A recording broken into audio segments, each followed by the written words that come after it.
2 veces al mes, a veces hay más conferencias. Así que a nombre del Instituto de Estudios del Caribe le doy la bienvenida a todos y todas las participantes.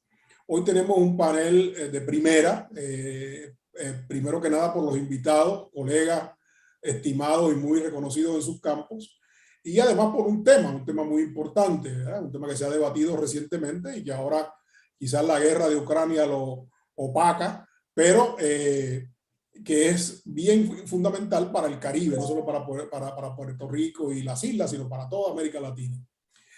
Vamos a hablar hoy de los efectos que ha tenido la pandemia en Cuba en términos de los problemas económicos y en términos de las protestas que ha suscitado. La moderadora va a ser la colega Jacqueline Laguardia, que es la coordinadora del Grupo de Trabajo del Caribe de Claxo, y además es profesora en la Universidad de la West Indies en St. Augustine. Tendremos además los panelistas Carlos Alzugaray, que está desde Cuba, Julio César Guanche, que está con nosotros desde Ecuador, y el querido amigo y compañero, colega que está en Puerto Rico, que ya es casi puertorriqueño, Gerardo González. Así que sin mucho más que decir, le dejo la palabra a Jacqueline. Muchas gracias, Jacqueline, adelante. Sí, muchas gracias, Emilio, por la invitación y por esta muy buena idea de traer este tema a la discusión. Mi misión hoy es ser moderadora. Yo les voy a anunciar cómo es que pensamos funcionar. Vamos a tener una primera ronda para las intervenciones de los 3 panelistas de alrededor de 20 minutos y por favor, todos aquellos que estén siguiendo la transmisión pueden dejar sus preguntas, comentarios en el chat, las cuales vamos a ir recuperando y después pasaremos a una segunda ronda de intercambios con los panelistas, de manera que ellos puedan interactuar y reaccionar a algunas de las inquietudes y comentarios que ustedes puedan tener en el transcurso de esta sesión. Yo primero, por supuesto, además de la invitación, tengo el honor de presentar de manera muy breve a los panelistas que nos acompañan hoy. Voy a pasar a leer unas biografías muy reducidas de sus extensas carreras profesionales y a partir de ahí entonces les daré la palabra en el mismo orden en que voy a leer estas pequeñas biografías. En primer lugar, tenemos hoy con nosotros al doctor Carlos Alzugaray Treto, quien es ensayista, diplomático y profesor, académico titular de la Academia de Ciencias de Cuba, vicepresidente del Tribunal Permanente de Ciencias Políticas y miembro del Tribunal Permanente de Historia de la Comisión Nacional de Grados Científicos. Es miembro además del Comité Ejecutivo de la Asociación Latinoamericana de Ciencias Políticas y de la Unión de Escritores y Artistas de Cuba. Ha sido investigador invitado en el programa Cuba de la Universidad de Johns Hopkins, en el Centro Robert Schuman, en el Centro David Rockefeller de la Universidad de Harvard y en la oficina regional de la Fundación Friedrich Ebert ante la Unión Europea, en Bruselas. Fue catedrático de Estudios Internacionales de Beloit College en Wisconsin, Estados Unidos, y entre sus publicaciones sobresalen los libros De la fruta madura a la ley Helms-Burton, Auge, decadencia y fracaso de la política del imperialismo norteamericano contra Cuba, y Crónica de un fracaso imperial, la política de la administración Eisenhower hacia Cuba y el derrocamiento de la dictadura de Batista. Tenemos también al doctor Gerardo González Núñez, quien es economista, doctorado en negocios internacionales, experto en desarrollo económico del Caribe y director asociado de la Escuela de Gerencia de la Facultad de Ciencias Económicas y Administrativas de la Universidad Interamericana Recinto Metropolitano. Es coeditor junto al doctor Emilio Pantojas del libro El Caribe en la era de la globalización. Recientemente completó un manuscrito sobre turismo en el Caribe que está en proceso de publicación y tiene numerosos artículos publicados en revistas especializadas de América Latina, el Caribe, Estados Unidos y Europa. Es autor de varios libros, entre los que sobresalen El Caribe en la política exterior de Cuba, Intelectuales versus Revolución y Oportunidades de negocios en Cuba, ¿qué puede esperar Puerto Rico? Por último, les presento al doctor Julio César Guanche Saldívar, quien es jurista, historiador y doctor en ciencias sociales. Fue profesor en la Universidad de La Habana por una década. Ha impartido clases, cursos, seminarios y conferencias en universidades de una decena de países. Entre ellas destacamos que ha sido Visiting Scholar y Visiting Professor en Harvard University, Northwestern University, el Instituto Max Planck for European Legal History y ha dirigido varias publicaciones editoriales nacionales en Cuba. Durante años trabajó en la Casa del Festival Internacional del Nuevo Cine Latinoamericano y ha publicado varios libros, además de prólogos y capítulos en más de 20 volúmenes. Entre ellos mencionamos La verdad no se ensaya, Cuba, el socialismo y la democracia, La libertad como destino, valores, proyectos y tradición en el siglo XX cubano. Y por último, bueno, mencionar también que Guanche es miembro del grupo de trabajo de Claxo, Crisis, Respuestas y Alternativas en el Gran Caribe, que Emilio mencionó al inicio. Sin más dilación, por favor, yo invito entonces al doctor Carlos Alzugaray a que inicie su presentación. Bueno, muchas gracias, Emilio, Jacqueline. Bueno, encantado de compartir aquí la mesa con un viejo amigo como Gerardo y otro viejo amigo como Julio César. Ya a Julio César tengo que clasificarlo como viejo amigo, aunque en una época hablábamos del joven Julio César, pero bueno, sigue siendo más joven, ¿no? A ver, el tema es apasionante y bien complejo. No es fácil hacer una presentación resumida de un proceso que ha sido además muy doloroso y que todos hemos vivido de alguna manera. Yo quisiera empezar por decir que la pandemia tomó a Cuba en un momento muy vulnerable, por varias razones. La primera, por supuesto, necesario hablar de ella, es el proceso que comenzó cuando Donald Trump fue electo presidente de los Estados Unidos y revertió todas las medidas que había tomado Barack Obama en función del acuerdo que había llegado con Raúl Castro para normalizar las relaciones entre Cuba y Estados Unidos.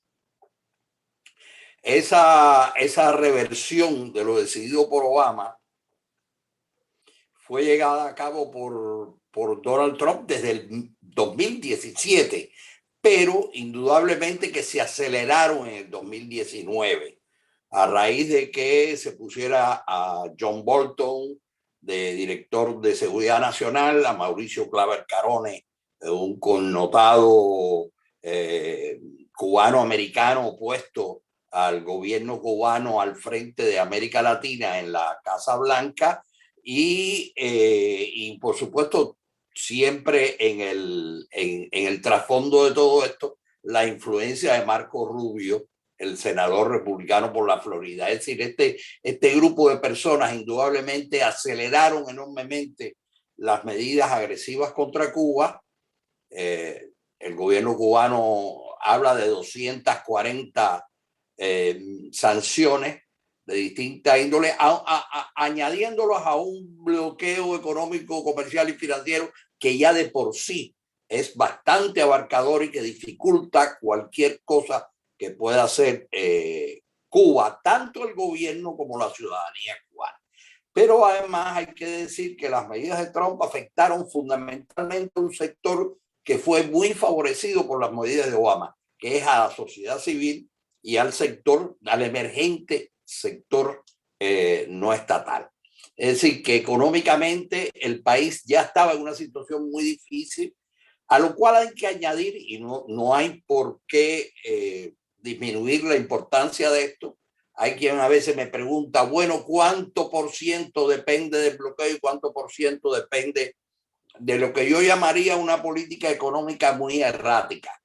El gobierno cubano ha tenido una política económica sumamente errática en los últimos años. Se abrió un espacio muy interesante cuando Raúl Castro tomó el poder y anunció que se iban a hacer cambios y llamó a hacer cambios estructurales y de concepto para mejorar la economía y para alcanzar eso que se definió como un socialismo próspero y sustentable. Esos anuncios que tuvieron lugar entre 2006, 2008, 2009, que en definitiva se concretaron en un proyecto llamado Lineamientos para la actualización del modelo económico-social, crearon un ambiente favorable en el sentido de que el país necesitaba reformas económicas. Eso todo el mundo estaba de acuerdo con eso. El modelo no estaba funcionando, hasta el propio Fidel Castro lo dijo alguna vez, y era necesario modificar la forma de manejar la economía. Ese proceso de reforma debió llevar varias cosas. Uno, unificación de la moneda y de las tasas de cambio, un problema que existía desde los años 90 y que muchos economistas coincidían que afectaba enormemente a la economía cubana.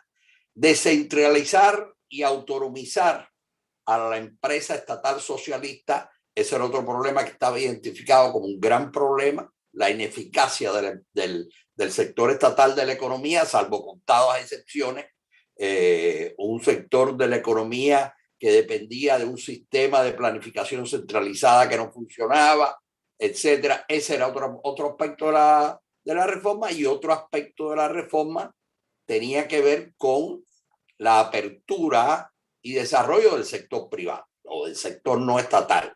Es decir, esas eran las tres patas principales, no las únicas,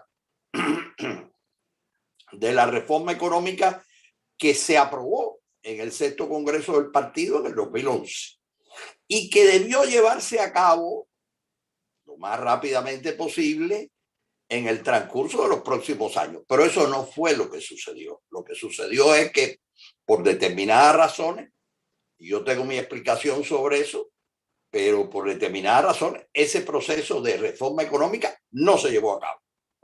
Se fue posponiendo, y ahora, en este momento, después que ya hemos pasado la pandemia, es que se empieza a impulsar algunos aspectos, aunque todavía hay conocidos problemas de actitud. Por ejemplo, hay una mezcla de una burocracia que no quiere dejar cambiar y una concepción arcaica del modelo socialista con una planificación centralizada. En eso, la mayor parte de los economistas coinciden que eso hay que cambiarlo, que eso no puede seguir. Hay que añadir a eso que también en el ínterin debió producirse, y se produjo, una reforma política limitada que tenía mucho que ver con la idea de una transferencia generacional de poder. Es decir, Raúl Castro presidió sobre un proceso que debía cambiar la forma de hacer política en Cuba, sobre todo porque el sistema cubano había estado muy centrado alrededor de la personalidad carismática de Fidel Castro y de un sistema de autoritarismo vertical a partir de la dirección del país, y se suponía que íbamos a hacer una constitución nueva, una constitución que además resolvería algunos problemas de derecho. Yo voy a dejar eso a Guanche que hable de eso, porque yo no soy jurista y él sí maneja eso. Es decir, se suponía que todas esas cosas debían confluir, pero se atrasaron. La única cosa que se cumplió con cierta certeza fue, y que se cumplieron los términos de lo acordado. Raúl Castro anunció que él iba a gobernar durante dos mandatos de 5 años. Eso lo anunció en el 2008, es decir, tenía que producirse un cambio en el 2018. La nueva constitución se aprobó en referéndum en el 2019, y todo eso condujo a una situación económica y política nueva, y sobre todo con un nuevo liderazgo. Es en estas condiciones que llega la pandemia. Si la pandemia llega a principios del 2020, cuando por un lado se han aumentado las sanciones económicas norteamericanas, que no cesaron de incrementarse durante la pandemia, y eso fue un acto cruel y criminal por parte del gobierno de Estados Unidos, y por otra parte un proceso de transformación política hacia un nuevo liderazgo. Poco a poco el liderazgo histórico fue dejando las posiciones y poniéndolo en manos de un liderazgo que ha sido formado en estos años. Yo creo que ese liderazgo tiene un gran problema, y es que no es un liderazgo ante el cual se haya estimulado la autonomía, la iniciativa, la innovación, y de alguna manera esto se reflejó en una consigna muy repetida una y otra vez: somos continuidad. Y eso de cierta manera paralizó los procesos de reforma. Entonces, esa es la situación en que hay política económica. Pueden faltarme algunos elementos. En materia internacional no había cambios fundamentales. Es decir, se siguió un enfrentamiento con Estados Unidos.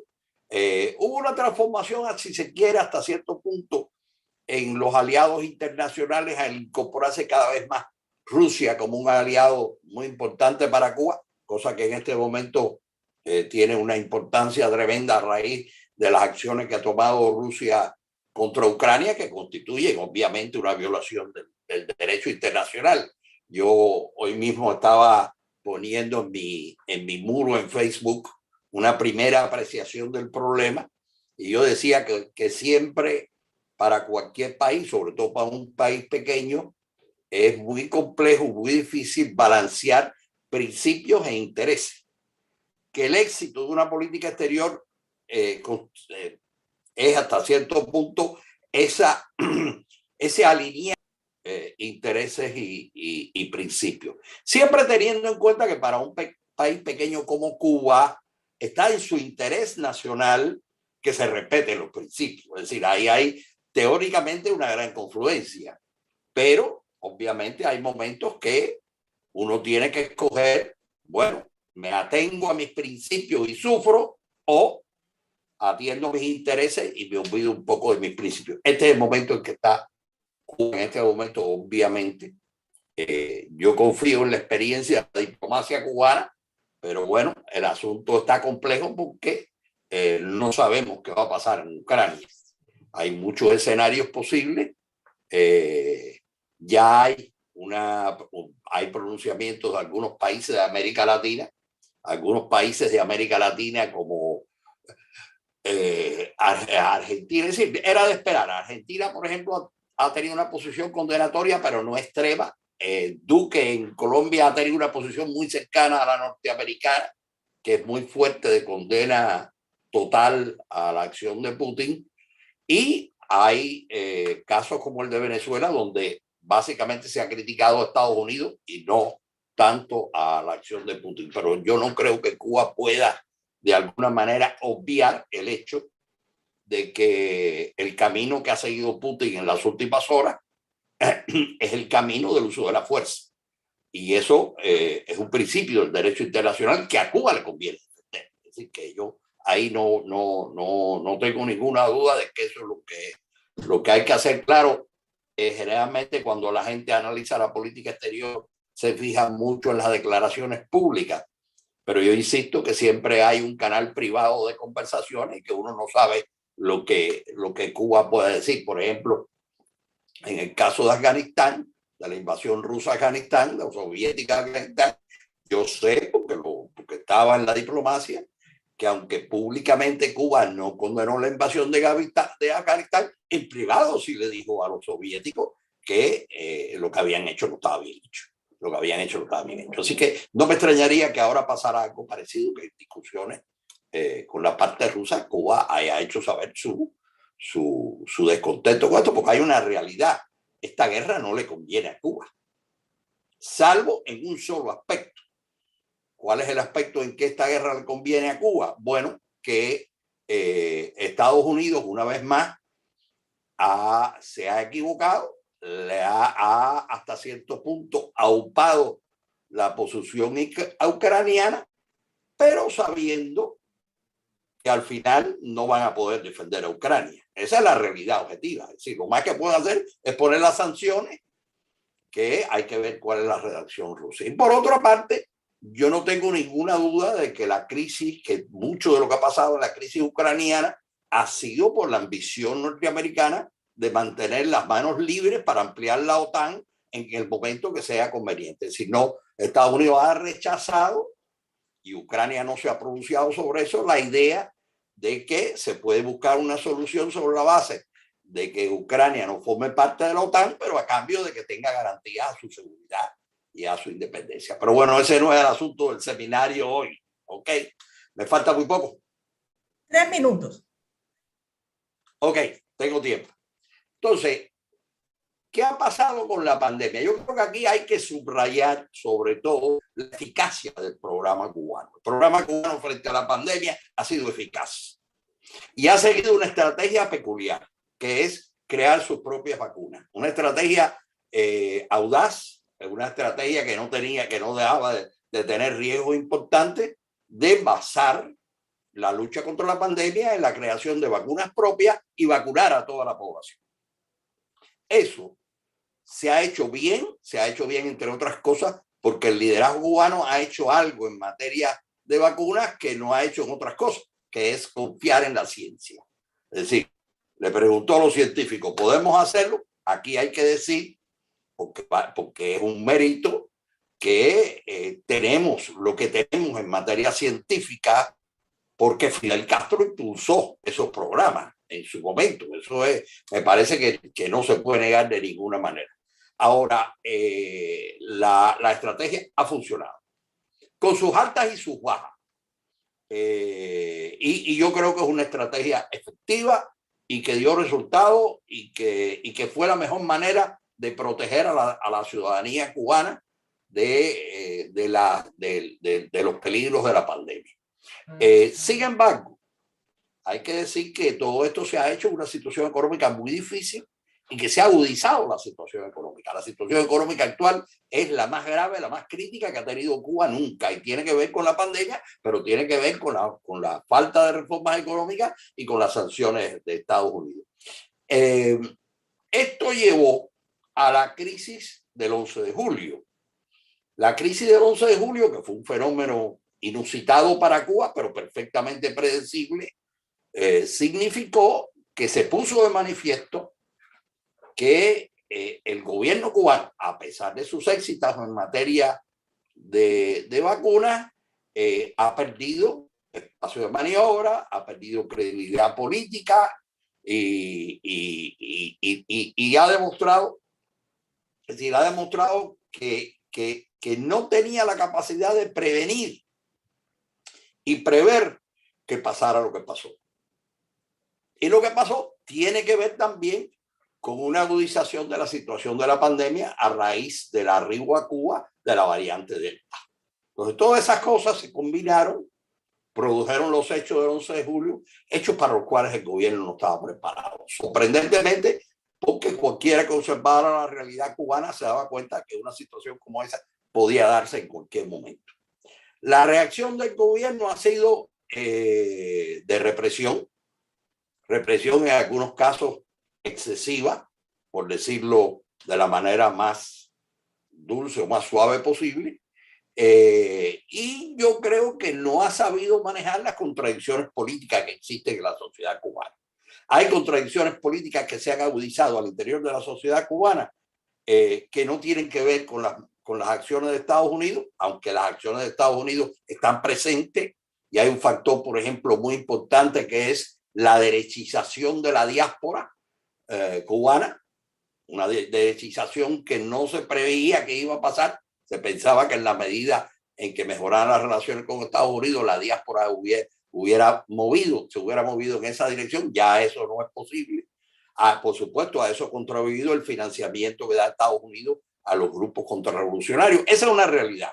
No hay otra forma. Y además, por supuesto, las sanciones. Todo eso contribuyó a que en el caldo de cultivo de una situación económica grave provocada por errores en la política del gobierno, como es la tarea de ordenamiento, como es la apertura de las tiendas MLC, es decir, hay una serie de medidas que ha tomado el gobierno cubano que no han dado resultados y que han puesto a la ciudadanía en situación de vulnerabilidad y de peligro. Esos problemas no se han resuelto. Se ha resuelto lo de la pandemia, se ha resuelto lo de la vacuna, pero el problema de la economía no está resuelto. Y hay que ver hacia dónde se va a mover el gobierno. Es importante tener en cuenta que estamos entrando ya en la etapa final del primer mandato del elegido por liderazgo histórico para encabezar el gobierno y el partido cubano en el periodo inmediato posterior a la salida del liderazgo histórico. Y es un problema preocupante. Medio minuto para terminar. Entonces, ese es un problema fundamental que yo no le veo mucha posibilidad de de solución, a no ser que haya una transformación importante a nivel político, que hace falta. Hay problemas muy serios con la forma en que se han manejado las sanciones a personas que sí, que yo sí creo que cometieron crímenes o delitos durante las manifestaciones, pero que parece que no se ha manejado bien. Todas estas tensiones siguen ahí.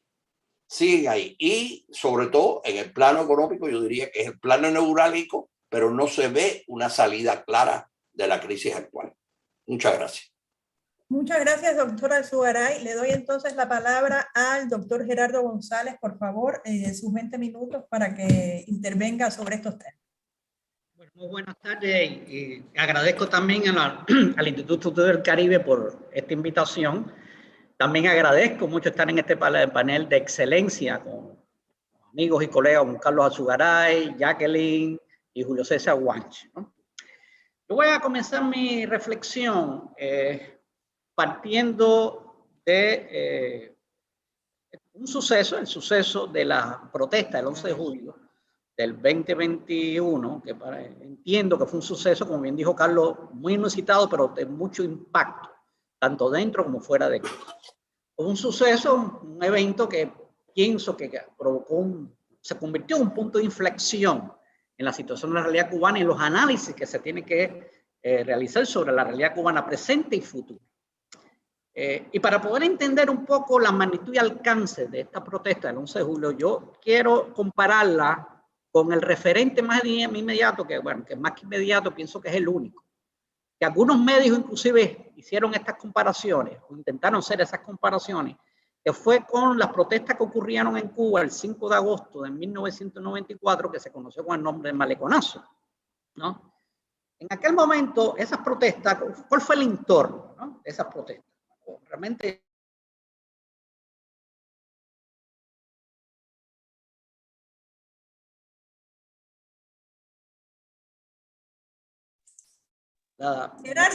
me pusieron en mute. No, es que me pusieron en mute, la técnica me puso en mute. Yo sin darme cuenta. Sí.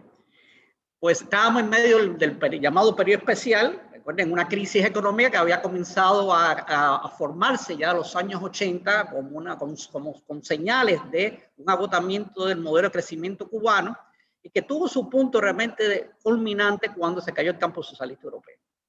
Esa crisis económica, hay que reconocer que incrementó la propensión a emigrar en ciertos sectores de la ciudadanía cubana y comenzaron a producirse estas salidas ilegales a través inclusive de robo de embarcaciones. Pero ese entorno no fue el detonante de esas protestas. El detonante fue la detención que hizo el gobierno cubano a cuatro embarcaciones que fueron secuestradas en La Habana con emigrantes, y en la declaración en ese momento del gobierno cubano que cerraba completamente su frontera para este tipo de salida. Pues la gente reaccionó lanzándose a las calles para protestar contra esa decisión. ¿En qué lugar ocurrió esa manifestación? Fue en La Habana, básicamente en el Malecón y sus áreas aledañas. ¿Cuál fue la solución que se dio en ese momento a esa protesta? Bueno, en primer lugar, hay que reconocer que fue el capital político de Fidel Castro que, en primer lugar, fue que ayudó a controlar la misma. Recordemos que Fidel Castro fue hasta el lugar de los hechos, interactuó con los manifestantes y logró disuadir estas manifestaciones a cambio de anunciar que las fronteras se iban a volver a abrir, y esto que fue lo que originó la conocida crisis de los balseros en Cuba, con las complicaciones que tuvo con la relación migratoria con los Estados Unidos. ¿Qué tenemos en el caso de las manifestaciones de la protesta del 11 de julio 2021? Pues un entorno que, a diferencia del 5 de agosto, se convirtió en el detonante. Pero es un entorno que tiene algunos puntos de similitud con lo que pasó antaño, pero también con elementos muy diferentes. En primer lugar, el entorno de la crisis económica. Una crisis económica que ha estado caracterizada por tres elementos básicos: escasez de medicinas, alimentos y una alta inflación, algo muy similar a lo que ocurría en los años 90, ¿no? Esta crisis, como ya dijo mismo Carlos, fue potenciada por el COVID. Hay que decir que todo el mundo es bien sabido que el COVID ha afectado económicamente a todas las economías a nivel mundial. Una de las principales consecuencias del COVID, que ha paralizado prácticamente, paralizó en su momento las cadenas de producción y distribución a nivel mundial, ¿no? Una afectación en el empleo, etc. Pero por supuesto, el COVID se ensañó con mucha fuerza con economías debilitadas. Y ya la economía cubana llegó a la pandemia debilitada. Vamos a usar un indicador. En los 4 años previos al inicio de la pandemia, el país había crecido a una tasa promedio anual de 1%, si tomamos como indicador el Producto Interno Bruto a precios constantes. Realmente el crecimiento de 1% es un crecimiento bastante magro para las necesidades que el país necesita. En estas condiciones debilitadas llega el COVID, realmente le da y provoca, es como si fuera un golpe contundente allá a la debilitada economía cubana. Pero hay que decir también que el COVID para Cuba representó un área de oportunidad, un área en la que Cuba aprovechó y demostró su potencial científico y desarrollo en el campo de las farmacéuticas, ¿no? Cuando fue capaz, aún con esta situación económica difícil, un país realmente acosado por la política norteamericana, fue capaz de desarrollar 4 tipos de vacunas y que fue realmente la estrategia mejor para poder controlar la propagación del virus en territorio nacional. Entonces ahí tenemos un elemento importante de ese entorno, pero no es el único elemento que caracterizó el entorno en que se dio esta protesta. Junto con esto ya venían surgiendo algunas expresiones contestatarias en sectores de artistas, periodistas intelectuales que no eran sectores de la disidencia tradicional y que desembocaron posteriormente en este intento fallido de un diálogo con el Ministerio de Cultura. Toda esta situación, todas estas carencias, ¿no?, que se dieron, que se han dado en el contexto de una economía en crisis, realmente se pudo socializar y conocer más a través de otras características que no se contaban en aquel momento, en agosto de 1994, que es el poder de las redes sociales. O sea, estamos viviendo la era de la internet, de la alta tecnología, precisamente de las redes sociales. El surgimiento de las redes sociales, una de las consecuencias que ha provocado es que ha roto el monopolio, el control de la información por parte de los gobiernos y las organizaciones. Y gracias a estas redes sociales ha permitido que revelar el descontento que existe en diversos rincones de la geografía cubana. Y hay que reconocer también el carácter movilizativo que estas redes sociales jugaron en estas protestas, porque tenemos que reconocer que no había un liderazgo detrás de la misma, claramente en el interior del país. Fueron precisamente las redes sociales los que ayudaron a esta convocatoria, a la gente lanzarse en un día específico, ¿no?, y a una hora específica. ¿Dónde ocurrió esta protesta? En casi todas las provincias. A diferencia del 5 de agosto, realmente estas protestas ocurrieron en casi todas las provincias del país. Hay que decir que fueron una protesta muy seria. En la misma hubo un cuestionamiento a la política y a la legitimidad del gobierno cubano. Inclusive se oyeron gritos claramente abogando por libertad y por la dimisión de Miguel Díaz-Canel. ¿Qué solución se le dio? Bueno, como bien dijo Carlos Zugaray, hubo represión, pero también control de daños con recursos mediáticos y movilizativos. Y en esta estrategia de control de daños con recursos mediáticos y movilizativos jugó un papel el discurso oficial. Discurso oficial que no varió a lo que ha sido el discurso oficial tradicional para explicar sucesos internos de Cuba. Uno podía haber pensado que a través de esta brote de manifestación social hubiera una reflexión más autocrítica de los hechos internamente. Pues no lo hubo. Realmente el gobierno cubano se mantuvo con su discurso oficial, que tiene 2 componentes. El primer componente es, echarle la culpa de los problemas que tiene Cuba, las carencias que tiene el pueblo cubano a factores externos o factores que no tienen que ver con el desarrollo económico doméstico, como fue en el caso del COVID y el caso del recrudecimiento del embargo por parte del gobierno de Estados Unidos. Ya Carlos Zugaray explicó cuáles han sido estas medidas de recrudecimiento del embargo, el bloqueo, adoptados por Trump y que Biden ha continuado replicando. Pero quiero identificar o puntualizar 2 aspectos en este sentido. Primero, que este recrudecimiento de las medidas contra Cuba han afectado 2 de las 3 principales fuentes de ingreso del país, que es el turismo y la remesa.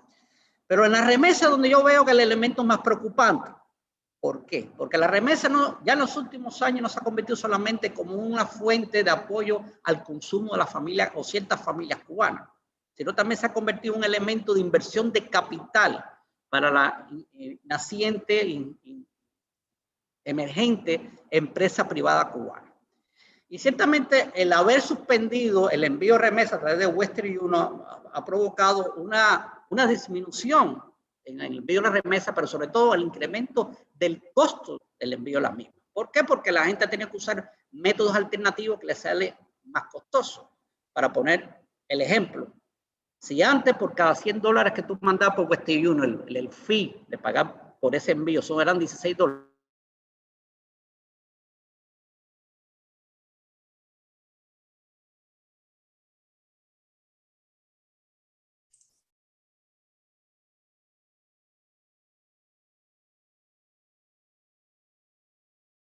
Sí, profesor, lo tenemos de vuelta. Quita el mute y ya lo escuchamos de nuevo. Sí, que eso, a veces se fue la señal. Ok, le estaba diciendo que por Western Union cada $100 costaba un fee de $16. Ahora por estos medios alternativos, que pueden ser mulas, etcétera, cuesta $40 cada $100 enviados. Es decir, que realmente el costo de envío de remesa se ha incrementado ostensiblemente y esto ha afectado la capacidad de inyección monetaria, no solamente, repito, a la familia cubana, sino a las empresas privadas cubanas, la emergente empresa privada cubana, que algunas de ellas necesitan de estos flujos financieros para poder sostenerse. Ahora, esto es incuestionable, realmente el efecto que el bloqueo, embargo ha provocado sobre la realidad cubana. Pero no se puede corregir de este reconocimiento de que sea la razón, la explicación de la carestía que está sufriendo el pueblo, la sociedad cubana. Realmente la causa fundamental, en mi opinión, radica en variables domésticas. Y no es más que las políticas fallidas del liderazgo cubano que no han respondido a las nuevas circunstancias que se crearon desde la pérdida del campo socialista europeo. O sea, no solamente con esta situación de la pandemia, viene desde detrás. Y esta política fallida yo la veo en 3 dimensiones. En primer lugar, que creo que es la más importante. Ya en 2010, Raúl Castro reconoció en varios discursos, que los problemas económicos cubanos eran problemas estructurales. Y por lo tanto, y voy a agregar, son problemas estructurales históricos, que la Revolución Cubana nunca ha podido resolver. Data inclusive de la época del capitalismo. Y uno podría esperar que si los problemas realmente son estructurales, tú tienes que adoptar medidas acorde con ese reconocimiento, acorde con esa realidad. No son medidas fáciles para resolver problemas estructurales, no se resuelven de la noche a la mañana, no son medidas fáciles que adoptar, pero hay que emprenderlas. Y sin embargo, estas medidas no se han emprendido. ¿Okay? No se han emprendido y lo vemos en la realidad que actualmente mantenemos una agricultura todavía ineficaz, ineficiente. Tenemos unos fondos exportables de bienes apenas existentes y los existentes no son competitivos en los mercados mundiales. Tenemos una eficiencia en el sistema estatal, etc. Esa es una dimensión de estas políticas fallidas del liderazgo cubano. La segunda dimensión es la exasperante gradualidad en la implementación de las políticas adoptadas. Sabemos que esta demora, esta lentitud en aplicar las medidas diseñadas tiene que ver con un propósito, de evitar perder el control de la situación política. El cálculo político de las consecuencias que podían generar o que pueden generar la implementación de las medidas es lo que ha hecho poner el freno a la aplicación de las mismas y se pierden entonces momentos importantes, como por ejemplo la unificación monetaria. Hace tiempo se estaba hablando de la necesidad de unificar las monedas, de eliminar el cutis, poner el peso cubano como la unidad monetaria por excelencia de todas las transacciones económicas. Eso se sabía que era una necesidad imperiosa de la economía cubana. Sin embargo, se estuvo postergando. Sabemos que la postergación giraba en torno a una preocupación y era no tanto la unificación monetaria, que eso es una medida que es fácil hacerla, sino a qué tasa de cambio ponía el peso cubano con respecto a las divisas, sobre todo qué tasa de cambio habría que poner para evitar estrangular el sistema empresarial y evitar a la vez estrangular el consumo poblacional. Era muy difícil idear una tasa de cambio que lograra ambos propósitos. había que adoptar una tasa de cambio y esa tasa de cambio va a tener un costo. Pues en mi opinión personal, yo pienso que hubiera sido mejor adoptar esa medida en un momento que había un poco más de reserva financiera y reserva económica que adoptarlo en la época que en medio del COVID, con las consecuencias que ya hemos visto, que ha traído, que se sabía que iba a venir esa tasa de cambio que se iba a implementar o iba a generar una alta inflación, porque recordemos que uno de los factores que genera inflación no es tanto la cuestión monetaria, sino la cuestión de escasez de oferta de bienes y servicios. Entonces, esta gradualidad provoca, unido a la otra dimensión de estas políticas fallidas, que es la accionar reactivo. El liderazgo cubano se ha caracterizado por reaccionar reactivamente a las situaciones que ocurren en el país. Un poco cuando visualizan que hay una crisis de gobernabilidad que le puede poner en peligro los elementos de control de la sociedad cubana, pues entonces establece las medidas. Algo parecido pasó con el 5 de agosto de 1994. A partir de esas protestas fue que se liberó tímidamente el mercado con todas las medidas que ya hemos conocido: dolarización, apertura del trabajador por cuenta propia, etcétera, etcétera, etcétera. Es decir, aquí tenemos un elemento importante que hay que señalar. El otro componente del discurso oficial cubano dentro de estas medidas de control de daño provocadas por las protestas fue el señalar con mucha insistencia que la prioridad de la revolución ha sido colocar el bienestar social como premisa de las transformaciones económicas. Y pone como elemento central o iguala bienestar social al acceso gratuito a educación y salud. Ciertamente eso es una medida que en su momento la revolución la adoptó, la ha mantenido y es aplaudible, el acceso gratuito a educación y salud. Pero bienestar social es más allá que acceso gratuito a educación y salud. Es tener calidad en el ofrecimiento de esos servicios que son gratuitos. Es tener calidad de vida. Calidad de vida yo puedo entenderlo para simplificar el discurso, tener resuelta tu cotidianidad como persona y como familia. Satisfacer las necesidades con el fruto de tu trabajo. Y un poco aquí aplicar la máxima marxista de cada cual según su capacidad, cual según su aporte social.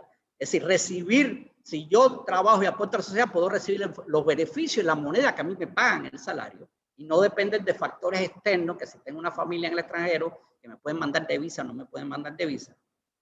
Pero sobre todo, bienestar social también implica bienestar político. Y dentro del bienestar político señalo fuertemente la necesidad de libre expresión. La libre expresión es importante. O sea, sobre todo cuando tú tienes una cotidianidad que te asfixia. No se puede ideologizar, no se puede politizar la necesidad, ni se puede convertir en virtud la necesidad. No puede haber virtud en que alguien se levante a las 3 de la mañana, a las 4 de la mañana para hacer una cola, para tratar de comprar una medicina con receta médica y cuando llegue no alcance esa medicina. No puede haber virtud de eso y por lo tanto no puede haber una penalización a la gente que se quiera expresar en esa línea, porque hay que darle espacio a esa expresión. Yo siempre he creído que la expresión del pueblo es la fuente fundamental donde los líderes políticos deben tomar la información fundamental para tomar sus decisiones y acciones. Reconociendo eso, que creo que es una base importante de toda democracia, reconociendo eso, y siendo quizás un poco cínico en esto que voy a plantear, hasta la libre expresión puede significar, puede permitirse como una catarsis para ayudar a bajar las presiones de una caldera que se va cebando cada vez más. Entonces, ese es un elemento también que hay que incluir en la variable cuando hablamos de bienestar social. ¿Cómo yo veo entonces la situación a partir de esto de esta situación que se dio el 11 de julio para adelante y con respecto con miras al futuro? Ciertamente se corrigió la rajadura de la olla de presión, pero la olla de presión sigue creando presión. Y se corrigió la rajadura porque hay que reconocer dos cosas. Independientemente que hubo un cuestionamiento al liderazgo cubano actual y al liderazgo que representa Miguel Díaz-Canel en este sentido, no se puede decir que el liderazgo cubano ha perdido todo el capital político. Realmente ha demostrado todavía una capacidad de control sobre la sociedad, hay un determinado capital político todavía que está intacto, y esto unido al hecho incuestionable que hay sectores de la población que siguen viendo al socialismo cubano como una alternativa, lo ven legítimo y lo siguen apoyando. Por supuesto, esto último viene mucho de la mano con las propias políticas de hostilidad norteamericanas a Cuba. Hay muchas personas que critican el acontecer doméstico cubano, pero no ven una alternativa más allá del peligro, el temor de buscar una alternativa que pueda colocarlo alineado a las políticas de intromisión norteamericana en el caso de la realidad cubana. Esta situación hay que reconocer que este permanente hostilidad norteamericana, históricamente, el gobierno cubano lo ha manejado con mucha sabiduría, ¿no? Y ha sido un elemento que ha usado para justificar ciertas medidas políticas y económicas internas, como algunos analistas han llamado el síndrome de la fortaleza sitiada. Lo cierto es que para bajarle presión a la caldera hay que replantearse el modelo económico cubano. Y en mi opinión, una de las claves fundamentales, pienso que la pieza que hay que destrabar es la necesidad de replantearse el rol del Estado en la economía. No se puede ir pensando, porque lo ha demostrado estos 60 años, que el Estado pueda seguir jugando el rol de empresario, como ha jugado, porque ha demostrado que ha sido ineficaz e ineficiente en este rol. El papel de creación de la riqueza es la base del crecimiento y prosperidad del país.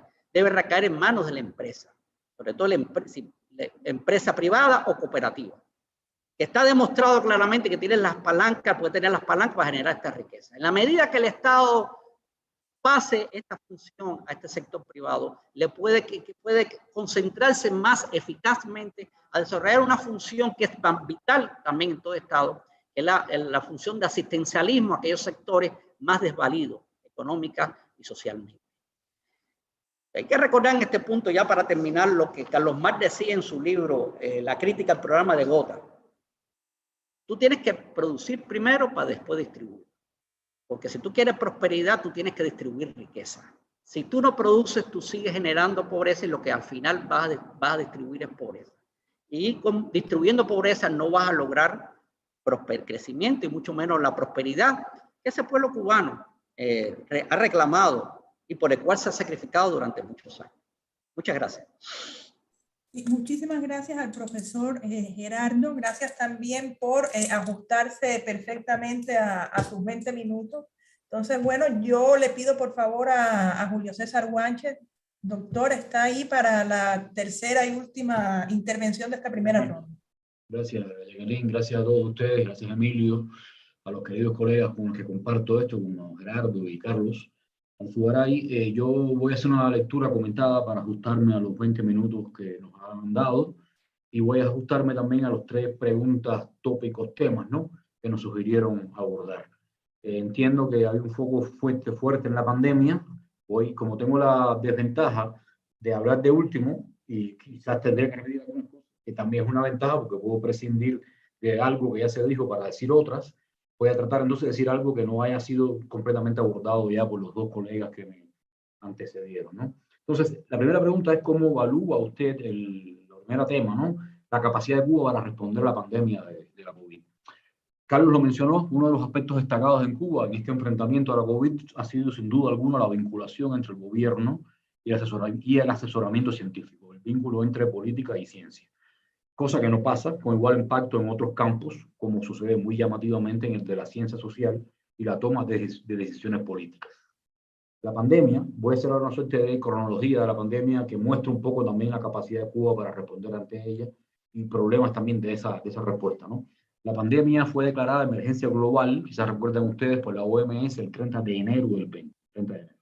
La primera muerte por COVID en Cuba se registró el 18 de marzo del 20. En ese ínterin, entre finales de enero y 18 de marzo, el Ministerio de Turismo, y esta fue la primera, digamos que, etapa de la recepción de la COVID en Cuba, en el ínterin, el Ministerio de Turismo todavía hizo publicidad de viajes a Cuba como destino seguro y el gobierno trató de alarmistas a usuarios de redes sociales que pedían el cierre de escuelas y fronteras. Eso ocurrió, repito, entre enero y marzo. 2 meses antes, también en enero, las autoridades cubanas habían constituido el grupo temporal, así llamado Grupo Temporal de Trabajo para la Prevención y Control del Nuevo Coronavirus, dirigido por Miguel Díaz-Canel, presidente de la República de Cuba. Las acciones de este grupo comenzaron a tomarse justo a partir del 20 de marzo, 2 días después de la primera muerte. El modelo que se siguió para responder a la pandemia fue considerado por la Organización Panamericana de la Salud como un modelo de vigilancia sanitaria considerado agresivo en el buen sentido, ¿no? En orden a su posibilidad de frenar la pandemia con medidas de testing, rastreo y aislamiento de casos. Por ejemplo, se adecuaron centros de salud para recibir a miles de personas que fuesen contactos de casos confirmados. Fueron instalados hospitales de emergencia en unidades educativas, recintos universitarios y otras instalaciones. Brigadas, por ejemplo, de estudiantes de medicina y de odontología, en número aproximado de 28.000, hicieron pesquisas casa por casa en busca de personas con síntomas de COVID. Esa estrategia contó con fortalezas previas del sistema de salud cubano. Por ejemplo, atención médica universal, alto per cápita de médicos, sistema de atención primaria de salud bien estructurado, historial de enfrentar situaciones de emergencia en Cuba, en el país, como por ejemplo los huracanes. En eso, en el punto de las buenas estadísticas, por ejemplo, el número de camas disponibles aumentó según fue aumentando en este primer momento el ritmo de la pandemia. En la semana del 19 al 16 de marzo del 20, primera semana de conflicto, se contaba con más de 2.400 camas destinadas especialmente a los pacientes de COVID. Y esa cifra se duplicó en la semana del 11 al 17 de mayo del mismo año. El 6 de junio del 20, el presidente Díaz-Canel declaró que Cuba tenía la pandemia bajo control, tras haberse producido una semana sin muerte por COVID. Para comienzos de julio del 20, cada provincia había pasado ya a la fase de transmisión local limitada, se llamó, y la mayoría de las provincias alcanzó la etapa que se consideró de nueva, o se llamó de nueva normalidad. Eso es una segunda etapa. La primera fue que no pasa nada, venga con el turismo. La segunda fue esto que acabo de escribir. Y la tercera aún pasaría ya a ser considerada, a ser contada a fines de 2020, principios del 21. Ahí se lleva, el aumento de los casos contagiados, se lleva a imponer nuevas cuarentenas a partir específicamente de enero del 21. Varias provincias regresaron a la fase 1 y se cerraron escuelas, bares y restaurantes, por ejemplo. En todo este proceso, desde el principio se hizo una política muy definida, que mencionaron ya a favor de la ciencia, y se alcanzaron 5 candidatos vacunales. Digo los nombres porque son importantes: Soberana 01, Soberana 02, Mambisa, que es una intranasal sin aguja, Abdala y Soberana Plus. Esta última, Soberana Plus, fue el primer candidato vacunal del mundo que llegó a ensayos clínicos para pacientes convalecientes de COVID-19. Son, y esto también es importante a nivel técnico, vacunas proteicas. Esto también es una buena respuesta, ¿no?, de lo que se está hablando acá. Son vacunas proteicas, su base es proteica. ¿Qué significa? Que llevan la parte de la proteína de la espiga del virus que se adhiere a las células humanas, genera anticuerpos neutralizantes para bloquear el proceso de unión, y esto significa, en términos más mundanos, que es una buena base para elaborar o reelaborar variantes de vacunas para responder a su vez a variantes de COVID. ¿Ok? Desde el 24 de septiembre del 21, Cuba es el país latinoamericano con la mayor tasa general de vacunación contra el coronavirus latinoamericano, y es seguido por Chile. Es el primer país del mundo en vacunar a menores desde los 2 años de edad.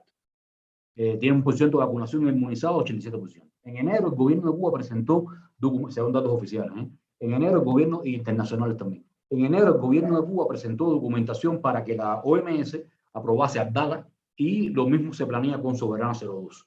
Y ha asegurado al gobierno cubano tener suficientes fondos para producir 200 millones de dosis de vacunas para ser distribuidas, vendidas, pero con esquemas de cooperación a países de bajos ingresos.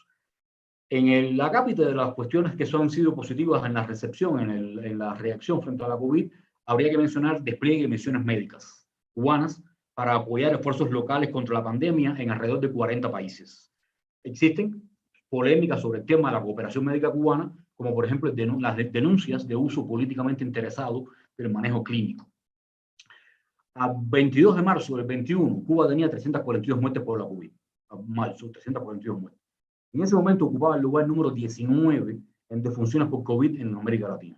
También existe debate aquí sobre el número de muertes y su reporte en Cuba. Algunos demógrafos y sanitarios aseguran que hay muertes que no se reportaron como COVID, sino que fueron causadas como por pulmonía o problemas del corazón, cuando muy probablemente hayan sido COVID.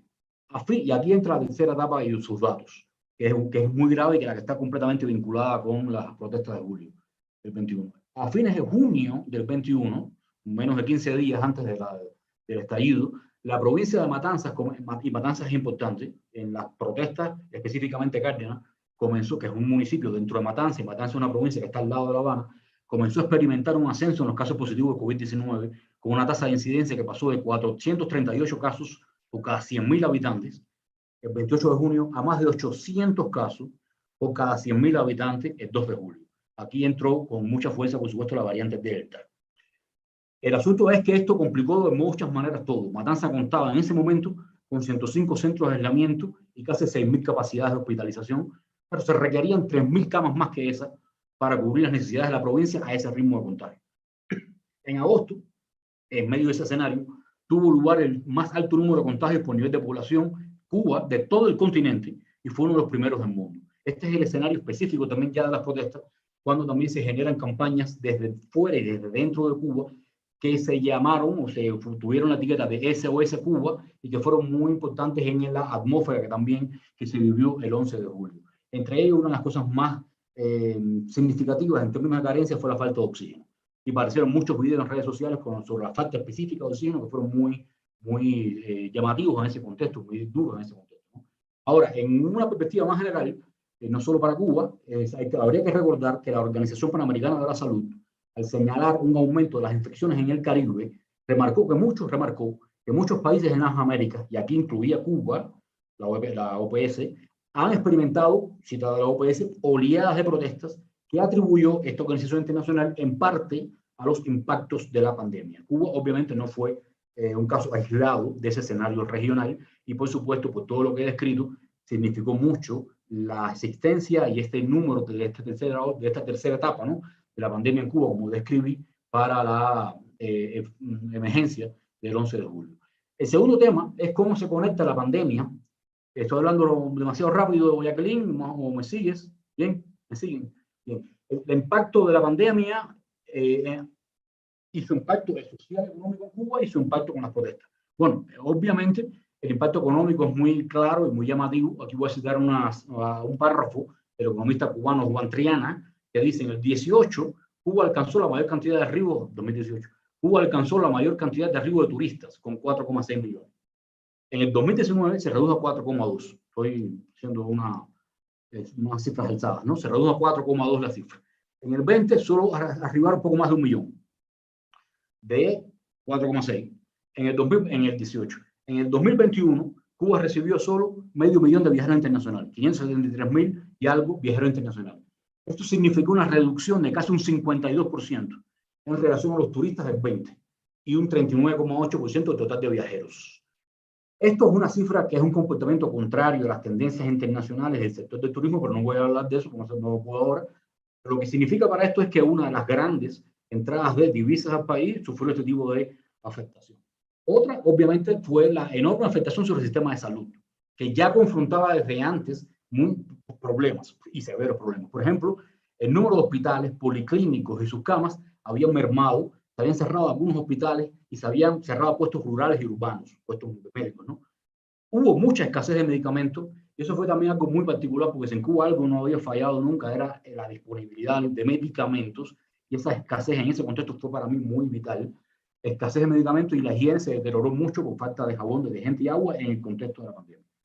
Había y hay fuertes restricciones financieras para importar medicinas, mascarillas y ventiladores, y los últimos fueron muy escasos. Hubo una noticia de una empresa estadounidense que después le negó la venta a Cuba de ventiladores, por ejemplo. Pero en general hubo problemas serios con el tema de los ventiladores. El tema también del sistema de salud venía de antes, y esto es importante, no entender que todo esto surgió con la pandemia, sino entenderlo en la onda larga, ¿no?, de los problemas que venían siendo acumulados en Cuba. Pedro Monreal, otro economista cubano, ha hecho una descripción del tipo de la estructura de inversión cubana y cómo había venido disminuyendo a partir de 2014 en adelante. Y obviamente esa disminución en el sistema de salud también tuvo que haber impactado, ¿no?, sobre la reacción frente al COVID. Dice Monreal, la dinámica de inversiones en servicios empresariales e inmobiliarios fue de 21,8% empresarial, 21,8%, y 2,2% en salud en 2014. Sistemas empresariales e inmobiliarios, 21%, 2,2% en salud en 2014. Pero las últimas cifras indican que ahora, en el 21, el servicio empresariales e inmobiliarios subió a 50%, y salud de 2,2% en el 14 disminuyó a 0,3%. Obviamente no hay forma de que no haya impactado eso en la reacción frente a la pandemia. Voy a mencionar otras cosas que se han dicho poco. me parece, en general en la discusión cubana. Bajo regulaciones, como el decreto ley 370 de 2019, se aplicaron multas por información considerada engañosa sobre la COVID-19. Pero la cobertura de este decreto ley 370 se extendió a la sanción de opiniones políticas y al ejercicio de periodismo alternativo. Todos los medios de comunicación masiva en Cuba, quizás ustedes saben, están bajo control gubernamental.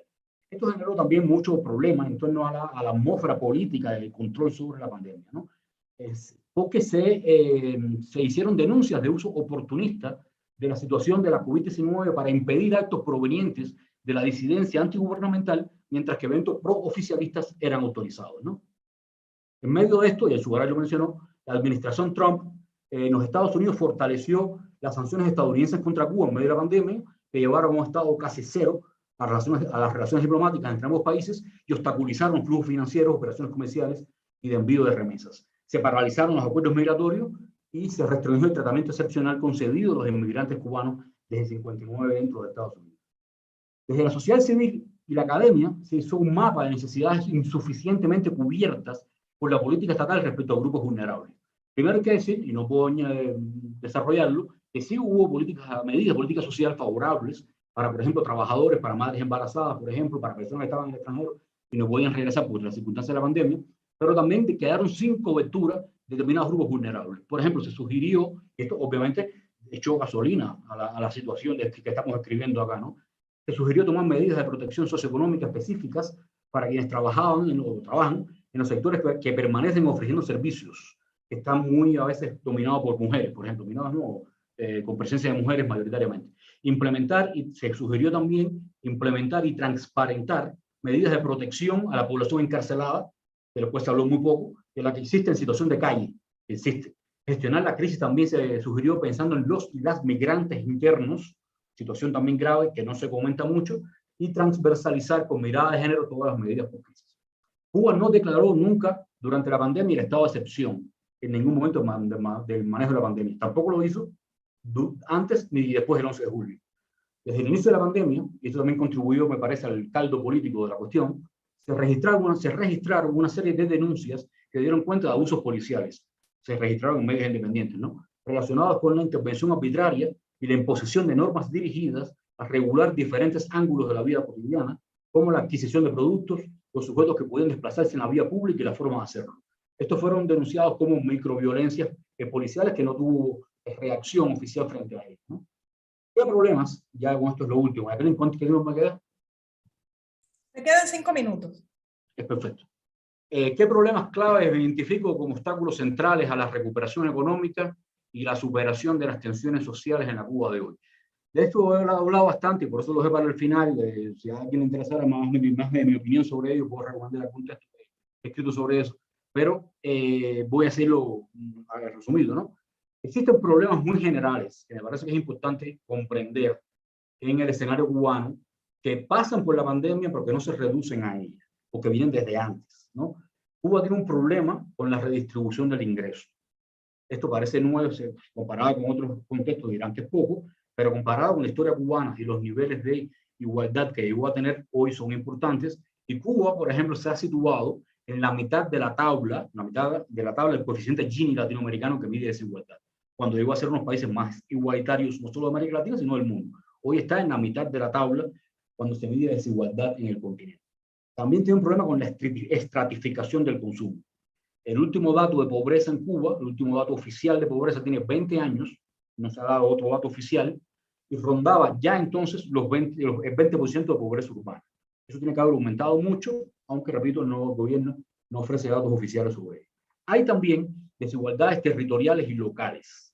La Habana recibe casi 6 de cada 10 pesos invertidos en el país. Esto es clave cuando se hace una geografía política de la protesta y se ven los barrios que protestaron y también se colocan esos barrios sobre las protestas, ¿no? Sobre las provincias, perdón, en las que ocurrieron y en qué zona de las provincias. En el 2020 el Producto Interior Bruto cubano cayó 11%. Sobre ello las autoridades cubanas habían declarado un decrecimiento en el primer semestre del 21 de 2%. En general Cuba importa, y estos no son temas de la pandemia, viene de antes, Cuba importa 70% de sus alimentos, 69% de su petróleo y la mayor parte de sus suministros médicos. En 2020 se produjo una caída de casi 40% de las importaciones, que seguramente el 21 aumentó. Se suele decir esto, que la única responsabilidad por todo esto es el bloqueo, pero creo que hay responsabilidades compartidas ahí entre el bloqueo y la responsabilidad del gobierno cubano, parte de lo cual mencionó Gerardo. Existe una acelerada, esto es una cita también, en este caso es de Monreal, existe una acelerada pérdida del poder adquisitivo del salario medio. En 2019, antes de la pandemia, el costo de la canasta de bienes y servicios en relación con el salario medio representaba 46% del salario medio. 46% en el 19. Costo de la canasta de bienes y servicios. En el 2021 equivale a casi 85%. De 46 a 85. Muy poco queda del salario medio después de cubrir gastos básicos. Ese, dice Monreal, es un dato duro de deterioro generalizado del bienestar familiar. A nivel político, a mí me parece que hay cuatro, a mí me gusta decirlo así, me parece que con esto se sintetizan varios de los problemas políticos cubanos. Uno es que tiene que ver con las protestas y con su posible futuro, ¿no? Uno tiene que ver con la demanda por la definición plural y desde abajo del pueblo. ¿Qué cosa es el pueblo de Cuba? Hay una definición oficial de lo que es el pueblo, que divide revolucionarios del pueblo. Por primera vez se vio entonces en el discurso oficial cubano que una parte del pueblo tenía que combatir contra otra parte del pueblo, según la indicación que dio el presidente el día 11 de julio de llamar al combate a las calles. Así fue lo que dijo textualmente. Y la pregunta aquí es, ¿quién salió a la calle? Aquí se puede buscar ciencia política, pero también se puede buscar la sabiduría popular y de la cultura popular cubana. La orquesta Bam Bam, que todos conocen, muy seguramente todos conocen, y una gran masa de músicos populares de Cuba lo tuvieron claro cuando hicieron muy inmediatamente muchas declaraciones en sus redes sociales. Dijeron, en la calle de Cuba también está el pueblo de Cuba. ¿Ok? Eso me parece muy importante. Y es una sabiduría política que no tuvo el discurso oficial. Hay demandas de reconocer de modo plural ese pueblo, que está cruzado por demandas identitarias, como raciales y pro-LGTBIQ+, y también esto lleva a una definición de qué fue la protesta del 11 de julio. Algunos, como Sam Farber, por ejemplo, han definido como un movimiento autónomo de negros y de pobres cubanos. La disputa por la definición de la protesta es importante porque no es lo mismo decir que es un puro intento de golpe blando que decir que hay un movimiento de negros y de pobres cubanos, ¿no? Hay demandas de vida cotidiana, estoy hablando de demandas políticas en general, hay demandas de vida cotidiana, que podríamos sintetizar en el caso con más pan, ¿no? El consumo básico, el tema de la vivienda, el precio de la vida cotidiana, es un enorme nudo gordiano de la vida cotidiana. Hay demandas que siempre desde fuera o desde adentro, pero también sobre todo desde fuera, se sitúan mucho como demandas del capitalismo en Cuba, ¿no? Derrocar el régimen, cambio de régimen, mercado, liberalismo y demás. Pero lo que es más complejo en la situación es que esas no son las únicas demandas que existen. Hay un campo muy plural de demandas, donde también hay demandas de más socialismo. Sectores desde abajo que le demandan al gobierno, poniéndose a la izquierda del gobierno, demandas de más socialismo, que incluyen descolonización, sobre todo con el sentido de antirracismo, cooperación y solidaridad, ecosocialismo y un verdadero poder popular. Hay demandas de más de ciudadanía. Estas demandas son muy compartidas, demandas de más libertad. Las protestas del 11 de julio generaron la pregunta de quién representaba a los protestantes. Sin embargo, en general, esa era ya una pregunta crucial desde mucho antes de las protestas. ¿Quién y cómo representa el espectro del sistema político cubano, de sectores políticos cubanos? Es una pregunta para mí fundamental. ¿Cómo tiene que ser representada una diversidad realmente existente que encuentra hoy muy poco espacio para expresarse en el actual sistema político cubano? Este núcleo político, junto al núcleo social que ya describí, me parece que son dos núcleos de enorme grosor para definir el origen de la protesta y sus posibles futuros, ¿no? Gracias, hasta aquí. Sí, bueno, muchísimas gracias a Guanche y al conjunto de los panelistas. Yo he recogido aquí un conjunto de inquietudes, las voy a formular de manera general y entonces después les voy a pedir a ustedes una reacción quizás a todos los temas o a los que ustedes crean que de estos que yo les voy a mencionar que les son más interesantes, que les son más cercanos. Y por supuesto, si hay alguna otra cosa que crean que pueden aportar en este segundo momento, pues genial, pues tenemos tiempo para ello. Les voy a comentar varias cosas. Me llega el criterio, una pregunta me llega acá, que es que a partir de lo que ustedes comentan, parece que existe un consenso sobre la necesidad de reformar el modelo económico cubano. Es decir, esta es una necesidad que se reconoce con mayor o menor grado, las soluciones pueden ser diferentes, pero evidentemente existe una aceptación de la necesidad de reformar este modelo. Ahora, tal parece que en este consenso y en esta necesidad el turismo se mantiene como piedra angular y como actividad económica motor en esta recuperación. Sin embargo, la COVID ha demostrado la vulnerabilidad de este turismo y de cómo apostar por este sector puede también tener ciertos riesgos. Entonces, en opinión de ustedes, ¿cómo ustedes verían esta reformación del modelo económico cubano, sobre todo en el sentido de qué actividades económicas, qué sectores económicos son aquellos que valdría la pena poner en términos de las prioridades de esta reforma y de esta recuperación? Eso es en un primer lugar. Esto también lo vinculo a muchos cuestionamientos, Juancho lo mencionaba, sobre inversiones que se están dando ahora mismo en el desarrollo de infraestructura turística en un contexto donde la infraestructura del país está muy deteriorada en otros sectores y parece que no se justifica esta nueva inversión en turismo sin incluso tener en cuenta la recuperación de capacidades instaladas. Esto en un primer lugar. Otro segundo elemento en el que también quisiera que ustedes reflexionaran tiene que ver con un elemento de la respuesta a esta situación complicada de la COVID, la crisis económica y las tensiones sociales. Todo se ha unido como una especie de tormenta perfecta. Y hemos visto que en los últimos meses, sobre todo en las últimas semanas, se ha aumentado la tendencia migratoria de los cubanos, sobre todo utilizando una nueva ruta que se abre, que es la ruta de Nicaragua. Quisiera saber cómo ustedes, si tienen alguna valoración de este nuevo impulso migratorio, si ven algunas diferencias de este nuevo impulso migratorio con la tendencia migratoria que ha existido en Cuba desde muchos años atrás. Es decir, la migración fuera de Cuba no es nueva, pero si notan algunos nuevos elementos en esta ola más reciente y qué comentario les merece esto. Un tercer elemento, me lo preguntaban también, es cuán efectivas creen ustedes que han sido las vacunas cubanas. Yo creo que ustedes de esto han hablado, pero si quieren aportar algún otro dato sobre esto sería interesante. Y me quedan entonces también dos otras áreas. En cuarto lugar, sabemos que en Cuba ahora mismo existe una amplia discusión sobre el tema del código de las familias.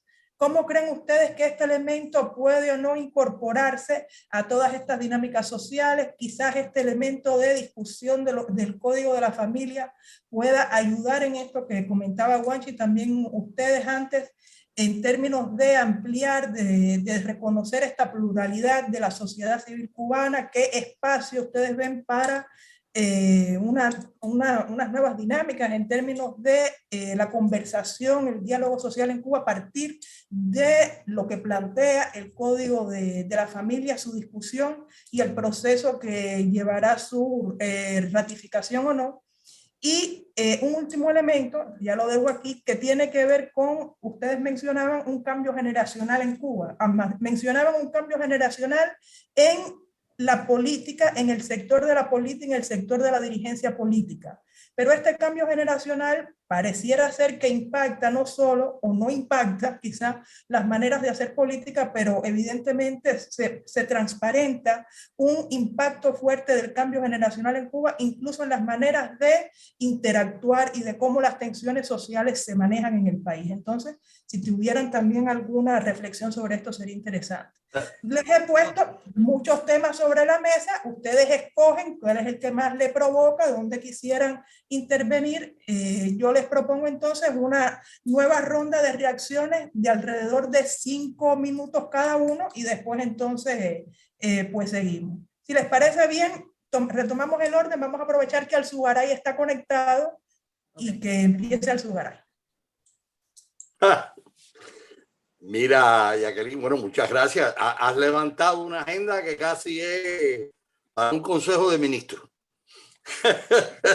Y nosotros, ninguno de nosotros aquí. Yo te lo sirvo y tú escoges. No, mira, déjame, porque además no estaba preparado para tomar nota de todo, así que puede escapárseme algo, aunque evidentemente hay cosas que prefiero dejar a Gerardo o a Juanche que hable. Yo voy a empezar por este tema económico. Yo no creo que en un futuro Cuba deba renunciar al desarrollo turístico. Lo que obviamente hay que replantearse el desarrollo turístico como motor de la economía. Ahora, ¿Tiene potencialidades Cuba para desarrollar otros sectores de la economía? Esa es una pregunta que tiene potencialmente una respuesta positiva, pero que depende sobre todo de lo que el gobierno eche para adelante. Yo creo que habría que priorizar aquellas áreas de la economía donde la capacidad, por ejemplo, la capacidad intelectual de Cuba la tiene, no hay duda. Claro, está ahora minada mucho por la emigración, que me parece que, por cierto, yo diría que la emigración actual es muy temprano para predecir qué es lo que va a pasar. Es decir, es una emigración que de alguna manera es la misma que la anterior, pero va a haber un incremento de sectores migratorios y hay que ver, todavía es muy temprano para poder decir qué sectores están emigrando. Me interesa sobre todo hablar del código de familia o el código de la familia. Esta es una iniciativa muy interesante. Primero, es una iniciativa muy atrasada. La reforma del Código de la Familia o la creación de un nuevo Código de la Familia es algo que data de años. Por tanto, es algo que se ha trabajado mucho. Y yo creo que se ha trabajado de una manera progresista. En la primera consulta que yo participé del código, 2 personas dijeron, este código es para Noruega, no para Cuba. Y yo dije que qué bueno que es el código para Noruega, porque eso significa que se veía como algo que superaba la cultura cubana, que en algún momento ha sido muy de rechazo un poco homofóbica. Yo una vez lo dije, que la sociedad cubana era homofóbica, lo dije por allá por los 70, me costó una gran discusión. El concepto de la patria potestad es un concepto que como el código se lo plantea, es muy distinto y es muy progresista. Yo estuve haciendo una búsqueda y alinea muy bien este aspecto de la familia con los convenios internacionales sobre derechos del niño. Aquí voy a señalar algo que a mí me parece muy interesante, y es que al sustituir la patria potestad por la responsabilidad parental, introduciendo el término de autonomía progresiva, que me puse a averiguar y yo pensé que era un término que venía de la psicología infantil, y no, es un término que viene de la ciencia jurídica y está incorporado como un concepto que está en la Convención Internacional sobre los Derechos del Niño. Ahora, y esta es una pregunta que voy a pasar a Juanche, se utiliza mucho en la legislación cubana el concepto de autonomía. La sensación que yo tengo es que cuando se hacen leyes, etcétera, se evade utilizar el término de autonomía, porque eso que a nivel de familia en Cuba existe, que es la patria potestad, donde el padre ejerce o los padres ejercen total autoridad sobre el niño, se reproduce a nivel del Estado. El Estado ejerce autoridad sobre la sociedad. Si tú acostumbras a los niños desde su vida familiar a tener autonomía, a reclamar sus derechos, a negociar con sus padres, tú los estás preparando para una verdadera democracia. Esa es la realidad. Y por supuesto, eso puede chocar con la psicología disciplinaria, autoritaria, que muchas veces hay en las escuelas cubanas. En las escuelas cubanas se insiste mucho en la disciplina. Yo recordaba que inclusive hubo una vez un ministro de Educación que enfatizó que en las escuelas cubanas había que educar a los niños en la incondicionalidad, lo cual es una barbaridad, pero lo dijo un ministro de Educación en Cuba. Entonces, este código de la familia puede ser un elemento progresista en nuestra sociedad, pero su adopción tiene una serie de problemas políticos que yo no estoy muy seguro de que el gobierno lo ha manejado de la manera más idónea. Primero, porque prácticamente el gobierno está diciendo, si tú eres revolucionario, tienes que votar que sí. Tengas las dudas que tenga, lo cual no debe ser. Esa no es la educación cívica que tiene que haber. Por otra parte, desde el lado de la oposición se han dicho cualquier cantidad de barbaridades. Lo que se ha dicho por la derecha, la diáspora derechista fuera, es que este código está hecho para quitarle la patria potestad a los niños. No es esa a los padres, no es esa la interpretación. Es decir, puede convertirse en un terreno de enfrentamiento. Si tú estás a favor del gobierno, votas que sí. Si estás en contra del gobierno, votas que no. Pero también hay un riesgo que corre el gobierno en esto, que se puede dar una coalición de los que quieren votar que no, porque es algo hecho por el gobierno, de los que quieren votar que no, porque están en contra del matrimonio igualitario, de los que quieren votar que no, porque no les gusta el cambio de patria potestad a responsabilidad parental. Puede haber una coalición grande de gente que vote que no. Y claro, estamos en una cultura política donde desde el gobierno se enfatiza la unanimidad. Para el gobierno, ganar el Código de Familia por un 60 o un 70% puede ser una derrota, según la interpretación del gobierno. Tengo demasiada oposición, pero no es así. Es decir, que el Código de Familia se vote por una pluralidad del 60 al 70% es un éxito, obviamente, en cualquier país del mundo. Entonces, el Código de Familia tiene una serie de características, la discusión que pueden ser interesantes desde el punto de vista del modelo político. Yo comparto mucho lo que decía Juanchi, el análisis que hacía Juanchi de la situación política del país. Yo creo que el gobierno ha perdido credibilidad, que ha perdido el capital político que heredó y alguno que alcanzó durante los primeros momentos. Y lo más terrible de esto es que no parecen cobrar conciencia de eso. O sea, parece que el gobierno sigue haciendo las cosas como si no hubiera pasado nada. Y esto puede ser también una interpretación, que muchos en el gobierno dicen que el 15 de noviembre fue un éxito porque impidieron que se manifestara la gente.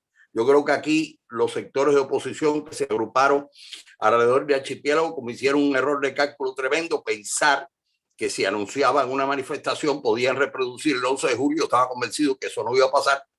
El 11 de julio fue muy espontáneo y una de las razones por la que fue tan grande fue porque fue espontáneo y porque la situación del país era muy grave, más grave que la que es ahora, que la que es ahora es grave. Entonces, eso es lo que yo diría. No quisiera expandirme más en otros temas que tú puedes haber levantado, porque realmente no los anoté y no quiero ser impreciso e irme, porque me puedo ir a hablar de casi todo y eso no es bueno. No, Alzogaray, que sabemos que si te damos el micrófono estamos hasta mañana. Déjalo ahí, después regreso a ti si hay necesidad. Por favor, al doctor Gerardo, su reacción. Sí. Como ya yo planteé en mi intervención, y estoy de acuerdo con ese consenso, ¿no? Es necesario reformar el modelo económico cubano, que es más allá de la actualización del modelo como se ha planteado desde el último Congreso del Partido en hacia adelante. Dentro de esta reforma del modelo económico cubano hay que replantearse, como yo dije, el papel del Estado en la economía, como hay que replantearse el papel del mercado también. En Cuba hay un mercado, pero es un mercado que se ha abierto ¿dónde básicamente? ¿Dónde acciona ese mercado que se ha abierto en Cuba? En el área de servicios, pero sobre todo en el área que tiene que ver con el consumo popular. Y eso es algo positivo, ¿no? Ayuda a dar ciertos alivios en ciertas áreas de esa cotidianidad cubana, genera empleo, genera ingresos para ciertos sectores, pero tú no garantizas crecimiento económico con ese tipo de sector. O sea, tú no garantizas creación de riqueza vendiendo una pizza en una paladar. Ciertamente, para tú garantizar crecimiento y prosperidad, tú tienes que poner el país a producir, generar riqueza. Y ahí es donde hay que repensar el mercado debe meterse en ese área. Hay que reformular, que darle un mayor papel protagónico al mercado en las áreas de creación de la riqueza. Y en esa reflexión entra a jugar el papel del turismo. Ciertamente, el COVID demostró, es verdad, lo vulnerable que es el turismo. Pero también hay que reconocer que el turismo es un sector muy noble, de alto rendimiento. O sea, las inversiones que se hacen en turismo se recuperan con relativa facilidad. Por lo tanto, yo pienso que en este modelo de desarrollo económico cubano, el turismo tiene que jugar un papel importante, seguir siendo un papel importante. Ahora, ¿cuál es ese papel? No se puede pensar el turismo como lo que ya los economistas llamamos las famosas locomotoras del crecimiento, ¿no? El turismo no juega el papel de locomotora por el carácter transnacional que es la actividad. es una actividad que es muy controlada transnacionalmente y eso le impide, le limita su capacidad de hilvanar interacciones, integralidades horizontales, intersectoriales al interior de los países de destino. Por lo tanto, el turismo hay que verlo, la bondad fundamental del turismo es como palanca de financiamiento para el crecimiento y desarrollo. Y con ese financiamiento, usarlo para diversificar la economía. Y en esa medida tú puedes romper el ciclo de la fatalidad que, por ejemplo, el Caribe ha vivido en su historia y que Cuba no es una excepción a eso. O sea, en un momento determinado el Caribe vivía de un modelo agroexportador, después emigró para un modelo de manufactura sustitutiva e importación y después migró a un modelo de sector de servicios, donde el turismo es un elemento clave. Si tú ves en este recuento, todo es O. Modelo esto, cambia por el otro modelo. ¿Y por qué no pensar en I? O sea, ¿por qué no desarrollar un modelo agroexportador junto a un modelo de industria exportadora con un modelo de servicio? O sea, yo creo que en esa medida, y esto es un problema de mentalidad. O sea, el turismo puede jugar un papel con el financiamiento que aporta, puede jugar el papel de ayudar a dinamizar y diversificar la economía cubana en la medida que la economía cubana se diversifique. Y ahí hay un potencial que Cuba tiene, que está actualmente desgastado por la situación de crisis económica que se vive, de estancamiento económico que se vive de la época de los años 90. Y es la base manufacturera cubana. Cuba tiene un sector manufacturero que es centenario. O sea, hay una tradición inclusive industrial cubana que data del siglo XIX. Y es un potencial que muy pocas islas del Caribe tienen. Pero está ahogado por la falta de renovación tecnológica, falta de insumos, materias primas, etc. Por lo tanto, yo creo que el turismo tiene que jugar ese papel. Coincido en esa reflexión de cómo se está manejando la inversión turística. El problema es que el modelo de turismo cubano es un modelo que se ha construido sobre la base de un modelo extensivo. ¿Qué significa extensivo? Que apuesta más al crecimiento de la cantidad de turistas versus otros factores de crecimiento de ese modelo. Y por supuesto, si tú apuestas a crecer el turismo vía incremento de la cantidad de turistas, tú tienes que crear más fondos habitacionales para dar cabida a esos turistas que llegan o que se espera que lleguen masivamente al país. Sin embargo, no se justifica ese modelo y sobre todo esa expansión de la capacidad hotelera cuando la que ya tú tienes existente la tienes usando una capacidad muy baja. En las últimas estadísticas pre-COVID, apenas las habitaciones hoteleras se utilizaban una capacidad de alrededor del 50% y menor del 50%.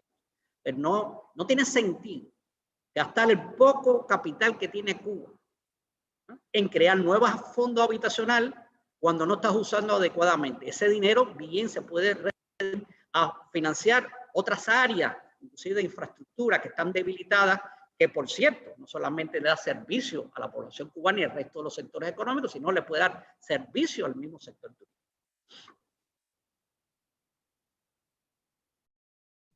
Sí, Juanche, entonces ahora tus reflexiones. Tengo otra pregunta, pero ya después que Juanche habla, pues la pongo en el ruedo para una reflexión final. Juanche, por favor.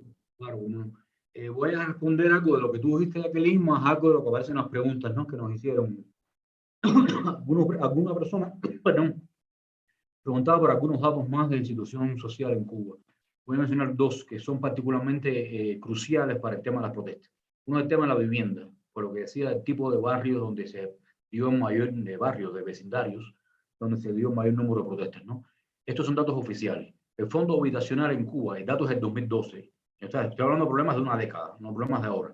El fondo habitacional de Cuba asciende a 3,8 millones de viviendas, unidades, ¿no? De ese total, el 39%, de 3,8, 39, casi 40, están en regular y mal estado técnico. En lo que se llama fondo precario, o sea, en muy malas condiciones, hay 9.823 cuarterías y ciudadelas. Había en el 12, 9.823 cuarterías y ciudadelas. Dentro de ellos hay 854 edificios críticos. Dentro de ellos 696 edificios críticos en La Habana, con 6.960 apartamentos. Ahí parecería una cifra que no es alta comparada con otras cosas, pero hay mucha concentración de personas viviendo en estos lugares. El total estimado de personas viviendo bajo esta condición de vivienda precaria es de 849.753 personas, casi 900.000 personas. en condiciones de vivienda precaria. En 2012, según Cuba. Estas cifras, repito, se tienen que relacionar o se deberían relacionar con los barrios empobrecidos que fueron epicentro de las protestas del 11 de julio. Otra cosa que es muy clara en las protestas y que es muy clara en las personas que están siendo juzgadas, cuando aparecen fotos o algunos fragmentos de video de los juicios, es el color de la piel de las personas juzgadas. Hay una presencia muy marcada de personas racializadas, personas negras y mestizas en esta protesta y en los juicios que se siguieron después de ellas. Y estas son investigaciones previas a la pandemia, 2019. ¿Qué pasaba en 2019, antes de la pandemia? Actualmente, en 2019, grupos de negros y mestizos experimentan desigualdad e ingresos en divisas. Se calcula que más o menos por cada $1 que recibe una persona blanca de remesa, por cada $3 que recibe una persona blanca, una persona negra o mestiza recibe $1, de 3 a 1. La explicación es la estructura histórica de la migración cubana y su racialización, ¿no? Las personas negras y mestizas poseen menos cuentas y menos montos de ahorro en los bancos, viajan menos, tienen menor acceso a internet, tienen menor acceso a remesas, tienen menor acceso a otra ciudadanía, con lo que da de posibilidad de, por ejemplo, viajar, como es el tema de la ciudadanía española. Y son muy escasos los que poseen negocios privados, siendo mestizos o negros, entre los negocios privados más lucrativos. Con lo cual, muchos dirán, esto es una situación muy normal, pero también ayuda a decepcionalizar a Cuba y a entender que Cuba tiene dinámicas sociales y dinámicas de desigualdad, en este caso racial, que son muy parecidas a otros lugares del continente y que tienen una explicación dentro de la historia cubana que tuvo un gran impulso en las primeras 3 décadas, sobre todo del triunfo revolucionario, y que mostraron después deficiencias y desventajas para estas personas después de los 90 que se han fortalecido como desventajas hacia ahora, ¿no? No existe información sobre el perfil de la población carcelaria, pero todo parece indicar que es mayoría entre negros y mestizos, y existen bastante evidencia de criterios policiales de identificación de posibles infractores de la ley que suponen lo que se llama racial profiling o criterios raciales, ¿no? Para ese tipo de prejuzgamiento, ¿no? En temas, por ejemplo, de tener a alguien en la calle y cosas así, que también son muy delicados como situación, ¿no? El tema de la migración, este año es reportado unos 40.000 personas llegan a Estados Unidos. El último dato que se recibió.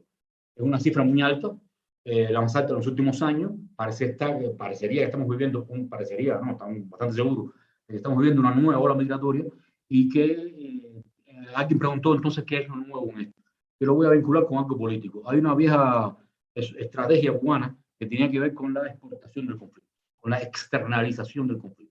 Eso pasó en Camarioca, pasó en Mariel, pasó en 94 con los balseros, pero cada vez es más difícil hacerlo, también por la política latinoamericana hacia la migración y por la política estadounidense hacia la migración. Con lo cual el repertorio de usar la migración como darle salida a la olla de presión es un repertorio cada vez menos disponible y que marca una novedad también para el uso de ello, ¿no? También ha habido obviamente avances de 2012 o 2013 en adelante en Cuba en términos de la posibilidad de migrar y los derechos de la migración, ¿no? Efectividad de las vacunas, alguien preguntaba. Bueno, esto es un dato del país, del periódico español El País, que no se suele caracterizar por ser apologético de Cuba. Dice, Cuba logra la primera vacuna latinoamericana con datos de efectividad al nivel de Pfizer y Moderna. Abdala mostró eficacia con dosis completas de 92% contra la COVID-19 y Soberana alcanzó 91,2% con sus 3 dosis. Eso hace que sea efectiva y reconocida su efectividad. En términos concretos se produce también para Cuba lo que ha ocurrido en otros contextos donde hay vacunas con efectiva, que son menos muertes y menos hospitalización. El tema del código de familia, yo le voy a añadir un tema, porque Carlos habló bastante de él. Carlos, no creo que haya mucha presencia de la palabra, del concepto de autonomía en la legislación cubana. Yo tengo mucho respeto por los juristas que han hecho el código de familia, fueron mis profesores, y yo creo que están haciendo algo que es muy contemporáneo, que es muy novedoso, que es muy progresista y que a nivel técnico también es muy poderoso, ¿no? Como el código de familia. No sucede lo mismo porque Cuba tiene muchas contradicciones en su interior con el código penal, que es un anteproyecto que ahora mismo está también se ha publicado, que no va a ser sometido a plebiscito como sí será sometido a plebiscito el código de familia, pero que el código de familia para mí representa un ejemplo de lo que se llama punitivismo o populismo penal, que es muy grave en derecho penal y que tiene muchos contenidos, este anteproyecto de código, que permiten decir que está, digamos, adscrito a estas corrientes punitivistas por la forma en que criminaliza un número de delitos y por el número y la sanción y por el número y la gravedad de las sanciones. Terminando. El tema del cambio generacional, hay un dato muy grave porque importante. 1 de cada 3 cubanos nació después de la desaparición del campo socialista, los cubanos que viven hoy. 1 de cada 3 cubanos que están hoy en la isla. La población cubana es poco más de 11 millones de personas. O sea, más del 35% son jóvenes. Hay más de 1 millón de graduados universitarios. La matrícula en los cursos de enseñanza superior alcanza las 250.000 personas. La política que se hace en Cuba, a mí me parece que tiene poco que ver con lo que significa de novedad cultural y demográfica este dato. Hay mucho de antigüedad, hay mucho de continuidad que mucha gente no quiere, y hay muy poca comprensión de cómo este espectro demográfico y social tan importante impacta con cambios en lo que, o debería impactar con sus cambios en lo que es la política cubana que se hace. Y esto se vincula entonces, y es lo último, prometo, con la pregunta sobre qué otros descontentos o fisuras se ven en Cuba que no sean exclusivamente económicos. Bueno, relacionados con este segmento, yo creo que existe también una crisis que a mí me gusta llamarle, porque me parece que lo explica un poco, crisis de horizontes, que se observa claramente en el potencial migratorio y unido con eso una crisis de confianza en espacios políticos e institucionales, que se sostienen, es verdad, en medio de una convivencia difícil con otros desarrollos institucionales exitosos, como la política pública de producción y distribución de vacunas anti-COVID, pero que al mismo tiempo no ofrece solución de futuro para muchas personas en términos que también Gerardo y Carlos planteaban, en términos de cómo construir una vida que sea económicamente productiva, pero también políticamente fecunda dentro del país, ¿no? Bueno, muchas gracias, Juanche. Nos van quedando unos escasos 15 minutos. Voy a aprovechar entonces para hacer una última pregunta y comentario, aunque ya Juanche se refería a él a partir de lo que mencionan en el chat. El colega Jorge Giovanetti, que nos está siguiendo, estaba preguntando si los panelistas podrían elaborar un poco más sobre contradicciones y variables y sobre descontentos y fisuras más allá de lo económico. Yo creo que elaborar en el tiempo que nos queda puede ser muy ambicioso, pero sí quisiera aprovechar esta última ronda de preguntas, que sería, bueno, esta última ronda de comentarios, con 3 minutos aproximadamente para cada uno, para que ustedes identificaran cuáles creen ustedes que son quizás las 2 o 3 contradicciones o tensiones más importantes a atender en el escenario político cubano. Y si ustedes ahora mismo fueran invitados por la alta dirigencia del país a sugerir las 3 medidas inmediatas que deben ser tomadas ahora mismo para tratar de empezar a salir de esta crisis, ¿qué sugerirían ustedes? Si tuvieran esa oportunidad de decir las 3 primeras cosas que yo hago son A, B, C, ¿cuál sería entonces su propuesta en este sentido? Arzugaray, por favor. Un poco de una presentación tema y ahora ni me acuerdo cuáles son las cosas que yo creo que en primer lugar obviamente hay que resolver el problema económico y dar una explicación sobre qué es lo que se va a hacer en el tema económico, porque es lo que más está golpeando a la gente y es la crisis social que hay. Creo que el gobierno debe mostrar más autocrítica, más sentido de la autocrítica, buscar más asesoramiento en materia económica y en una serie de materias para lograr lo que se quiere. Por ejemplo, una cuestión fundamental que no tiene una fácil solución es aumentar la producción alimentaria. Se han dictado 65 medidas para cambiar eso, pero no ha habido reacción. La agenda es demasiado amplia como para poder precisar en 2 o 3 puntos lo que se quiere. Sí. Gerardo, por favor. Sí, solución de problemas económicos, reforma del modelo económico cubano, mayor tolerancia política. Y lo expresé, ¿no? Mayor tolerancia a la libre expresión en Cuba. Yo diría no 3, serían esos 2. Gracias, Gerardo. Juanche. Juanche, estás muteado. Sí, claro, ya. Estoy muy un momento aquí ya. Ok, muy rápido, como han dicho los compañeros. Política social para mí, muy importante. Redefinirla y hacerla cumplir. La política económica, hay una ruta hecha desde hace más de 10 años aprobada que ha tenido unas dilaciones extraordinarias que del cumplirla ya algo se avanzaría en ese camino. Y tercero, a nivel político, un discurso al pueblo de Cuba que sea empático con el dolor y sufrimiento que se ha vivido, que reconozca errores, que se encaje en un lenguaje de derechos y que vincule la soberanía nacional con la ciudadanía de los ciudadanos, que encaje una con la otra. Eso. Bueno, muchísimas gracias. Yo, de mi parte, ya termino mi labor de moderador. Invitaría al doctor Emilio Pantojas a que diera la conclusión de esta sesión. Por mi parte, decir que ha sido un privilegio, por supuesto, escucharlos a ustedes y compartir este rato, y estoy segura que estas ideas van a ser de mucho uso para dar mayor claridad sobre la situación de Cuba hoy, que yo creo que es un tema muy importante, más allá de las dinámicas geopolíticas que estén ocurriendo en otras partes del mundo. Siempre vale la pena reflexionar y tratar de pensar en aras de ayudar a lo que pasa en nuestro país. Muchísimas gracias a ustedes. Por favor, Emilio, te lo paso a ti. Muchas gracias, doctora Laguardia, Jacqueline. Me hubiera gustado escuchar tus 3 recomendaciones para la solución, ¿verdad? Así que no te voy a poner en el compromiso. Sé que... No, como economista, sin duda, la reforma económica para mí sería fundamental, acabar de destrabar las famosas fuerzas productivas que se supone que están atadas.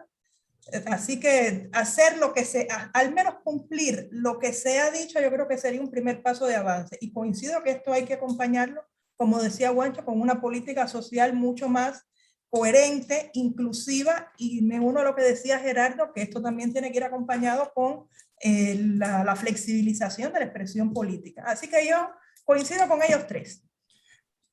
Gracias, muchas gracias por darnos ese aunque sea corto, pero contundente análisis. Me parece que ha sido un gran panel. Yo estoy encantado con el panel.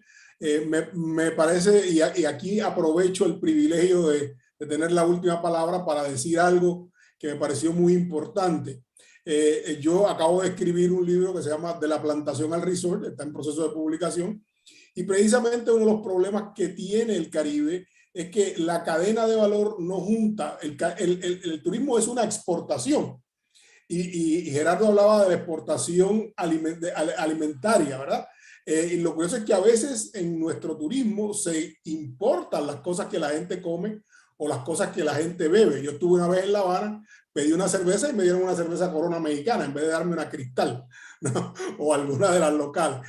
Así que es importante ese análisis de la cadena de valor, de las que yo aprendí mucho con los economistas, colegas cubanos, y me parece importante empezar a plantearse una solución caribeña, porque lo que viene después de la pandemia no es bonito en términos de la recuperación del turismo.